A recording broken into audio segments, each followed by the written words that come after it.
I welcome you to learn English. நான் இந்த பயிற்சிக்கு மிகுந்த முக்கியத்துவம் கொடுக்கிறேன். இதை நம்ம இங்கிலீஷில் I give more importance to this exercise அப்படின்னு சொல்லலாம். கீழே இருக்கிற தமிழ் வாக்கியத்தை பாருங்கள். நான் இந்த பயிற்சிக்கு குறைவான முக்கியத்துவம் கொடுக்கவில்லை அப்படின்னு என்ன அர்த்தம்? மிகுந்த முக்கியத்துவம் கொடுக்குறேன் அப்படின்னு அர்த்தம். நெகட்டிவ் சென்டென்ஸ், பட் அர்த்தம் மாறலை, அதே அர்த்தம் தான். ஸோ இந்த மாதிரி நீங்கள் சேஞ்ச் பண்ண போகிறீங்க. I give more importance, I do not give less importance. அப்போ நாட் அப்படிங்கிற நெகட்டிவ் வேர்டை உள்ளே கொண்டு வர்றீங்க. I do not give less importance அப்படின்னு என்ன அர்த்தம்? மோர் இம்பார்ட்டன்ஸ் கொடுக்குறேன் அப்படின்னு அர்த்தம். ஸோ மீனிங் மாறாமல் ஒரு சென்டென்ஸை நீங்கள் நெகட்டிவாக சொல்ல போகிறீங்க. திங்கட்கிழமை ஒரு மீட்டிங் இருக்கிறது என்பதை ஞாபகம் வைத்துக் கொள்ளுங்கள். Remember you have a meeting on Monday. இந்த சென்டென்ஸை சேஞ்ச் பண்ணுறதுக்கு முன்னாடி I welcome you to the channel சென்டாக்ஸ். உங்களுடைய ஸ்போக்கன் இங்கிலீஷ் ஸ்கில் டெவலப் பண்ணுறதுக்கு வீடியோஸ் அப்லோட் பண்ணிட்டு வரேன். ப்ராக்டிஸ் பண்ணிட்டே இருங்க, ஷியராக டெவலப்மெண்ட் இருக்கும். Now look at this sentence. Remember, you have a meeting on Monday. திங்கட்கிழமை ஒரு மீட்டிங் இருக்கிறது என்பதை மறந்து விடாதீர்கள். வீடியோ பாஸ் பண்ணிட்டு இந்த சென்டென்ஸை சேஞ்ச் பண்ணுங்கள். ஆன்சர் ஃபியூ செகண்ட்ஸில் டிஸ்பிளே ஆகும்.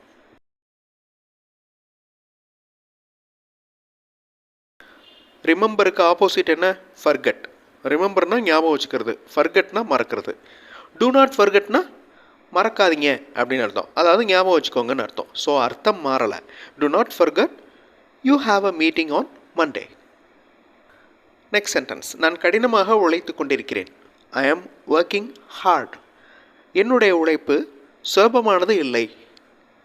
வீடியோ பாஸ் பண்ணிவிட்டு எந்த வார்த்தைக்கு ஆப்போசிட் இருக்கும் அப்படிங்கிறத கண்டுபிடிங்க. அதோட நெகட்டிவ் வேர்டு சேர்த்துக்கோங்க. வீடியோ பாஸ் பண்ணிட்டு ஆன்சர் கண்டுபிடிங்க. ஆன்சர் ஃபியூ செகண்ட்ஸில் டிஸ்பிளே ஆகும். ஹார்ட். ஹார்ட் அப்படிங்கிறதுக்கு opposite easy. My work is not easy.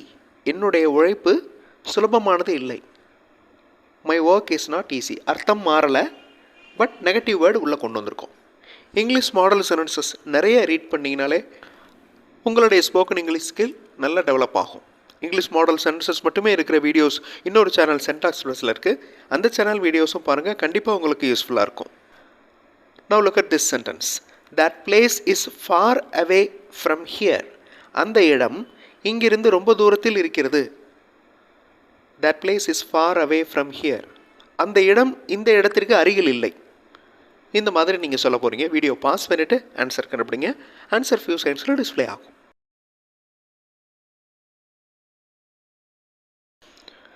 That place is far away from here. That place is not near from here. Is not near அப்படின்னா என்ன அர்த்தம்? தள்ளி இருக்குன்னு அர்த்தம். Far away.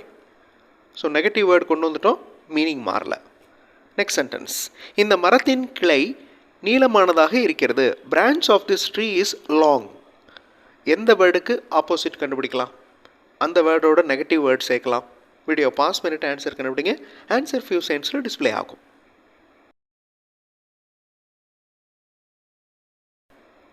Branch of this tree is long. Branch of this tree is not short. ரொம்ப சிம்பிளாக answer கண்டுபிடிச்சிடலாம்.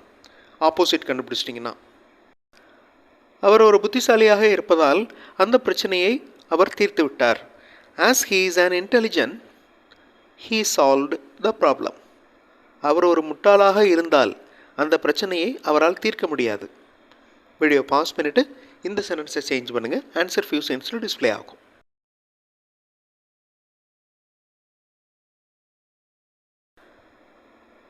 As he is an intelligent. So adjective. அந்த இன்டெலிஜென்ட்டுக்கு opposite fool. If he is a fool, he cannot solve the problem. முட்டாளாக இருந்தால் அந்த இடத்துல if use பண்ணுறோம். ஸோ மீனிங்க்கு ஏற்ற மாதிரி சென்டென்ஸுடைய ஸ்ட்ரக்சரை நம்ம சேஞ்ச் பண்ணுறோம். இந்த இடத்துல இஃப் யூஸ் பண்ணணும் அப்படின்றது உங்களுக்கு தெரியணும். அரசர்கள் அனைவரும் தைரியமானவர்கள். Kings are all brave. Video pause பண்ணிவிட்டு எந்த வார்த்தைக்கு ஆப்போசிட் கண்டுபிடிக்கலாம், அதோட நெகட்டிவ் வேர்டு சேர்க்கலாம் அப்படிங்கிறத கண்டுபிடிங்க. ஆன்சர் ஃபியூ செகண்ட்ஸில் டிஸ்பிளே ஆகும்.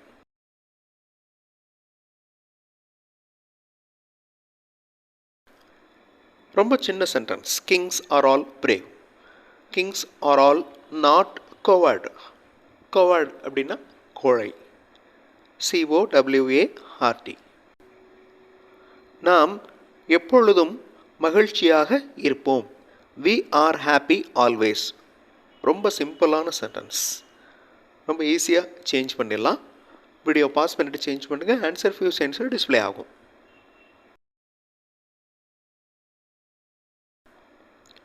So happy. We are happy always. We never worry. நாம் கவலைப்பட மாட்டோம். We never worry. never அப்படிங்கிற வார்த்தையும் நெகட்டிவ் வேர்டு தான். நோ, நாட், நெவர், செல்டம் இது எல்லாமே நெகட்டிவ் வேர்ட்ஸ். இல்லை அப்படிங்கிற அர்த்தத்தை குறிக்கிற வார்த்தைகள். We never worry. நாம் பணக்காரர்களாக இருப்பதால் அவர்களுக்கு உதவி செய்ய முடிகிறது. இருப்பதால் அப்படிங்கிறதுக்கு as we are rich we can help them. நம்ம ரிச்சாக இருக்கிறதுனால நம்மளால் ஹெல்ப் பண்ண முடியுது. அடுத்த சென்டென்ஸ் பாருங்கள். நாம் ஏழையாக இருந்தால். ஸோ இருந்தால் அப்படின்னா என்ன அர்த்தம், என்ன கொண்டு வரணும்? இதுக்கு முன்னாடி ஒரு எக்ஸாம்பிளில் பார்த்தோம்.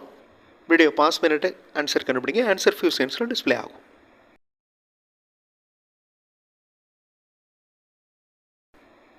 இதுக்கு முன்னாடி தான் பார்த்தோம். இருந்தால் அப்படிங்கிறதுக்கு if we are poor we cannot help them. So ரெண்டு சென்டென்ஸுடைய மீனிங் சேம், பட் அந்த கன்ஜங்ஷன் மாறுது. as if. Next sentence. இந்த பயிற்சி மிகவும் பலனுடையது. This exercise is very useful. இதில் எந்த வார்த்தையை ஆப்போசிட்டாக கொண்டு வந்து நெகட்டிவ் வேர்டு ஆட் பண்ண முடியும்? வீடியோ பாஸ் பண்ணிவிட்டு ஆன்சர் கண்டுபிடிங்க. ஆன்சர் ஃபியூ செகண்ட்ஸில் டிஸ்பிளே ஆகும்.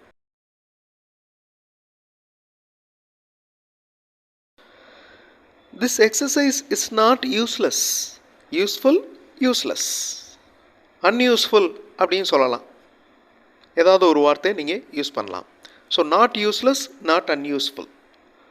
இந்த பயிற்சி இத்துடன் நிறைவு பெறுகிறது. This exercise ends. இந்த இடத்துல simple present tense rule apply பண்ணியிருக்கோம் பாருங்கள். திஸ் எக்ஸசைஸ் அப்படிங்கிறது சிங்குலர், அதனால் வேர்போட எஸ் ஆட் பண்ணியிருக்கோம், ends அப்படின்னு. இந்த பயிற்சி தொடரவில்லை அப்படின்னு நீங்கள் இதை சொல்லணும். ஸோ அர்த்தம் மாறலை, நெகட்டிவாக சொல்கிறீங்க.